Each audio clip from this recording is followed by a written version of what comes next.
Telegram အကောင့်တွေဖွင့်မရဖြစ်နေပါသလား။ဒါဆိုရင်ဒီဗီဒီယိုကိုအဆုံးထိကြည့်ပါပေးပါ။ Telegram ထဲဝင်မှာပြီးရင် Start Messaging ကိုနှိပ်လိုက်မယ်ဗျ။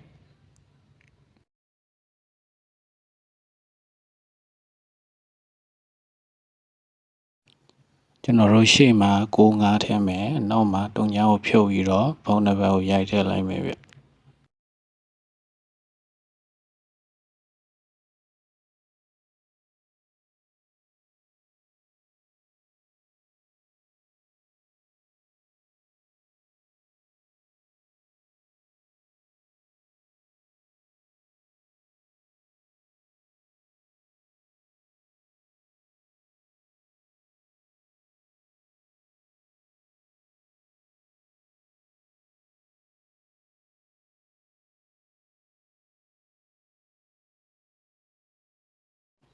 ကျွန်တော်တို့ဒီမှာ Gmail တစ်ခုကိုရိုက်ထည့်ပေးရပါမယ်ဗျ။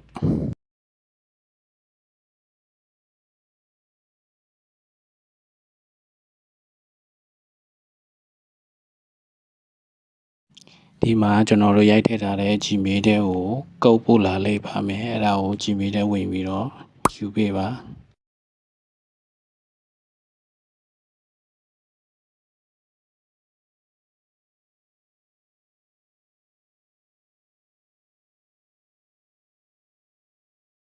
ဒီမှာကျွန်တော်ရိုက်ထည့်ထားတဲ့ဖုန်းနံပါတ်ကိုဖုန်းခေါ်လာပါလိမ့်မယ်ဗျ။အဲ့မှာတခြားနားထောင်ပြီးတော့ကုတ်ကိုတခြားမှတ်ထားပြီးတော့ဒီမှာရိုက်ထည့်ပေးပါ။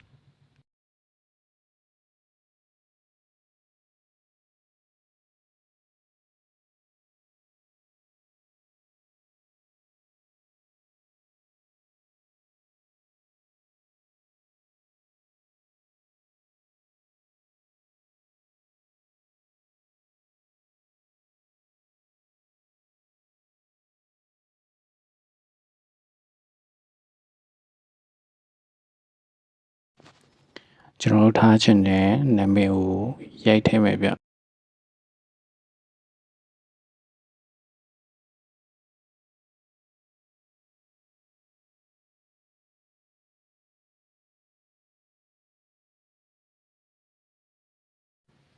ကျွန်တော်ကတော့ဒီလိုလေးပဲရိုက်ထည့်လိုက်မယ်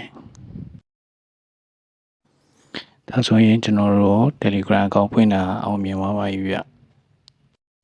Telegram အကောင့်တွေကိုလည်းကျွန်တော်စီမှာဈေးနှုန်းချို့တာစွာနဲ့ဝယ်ယူရရှိနိုင်ပါတယ်မိတ်ဆွေတို့မေးစရာရှိရင် comment မှာဝင်ရောက်မေးမြန်းသွားလို့ရပါတယ်ဗျ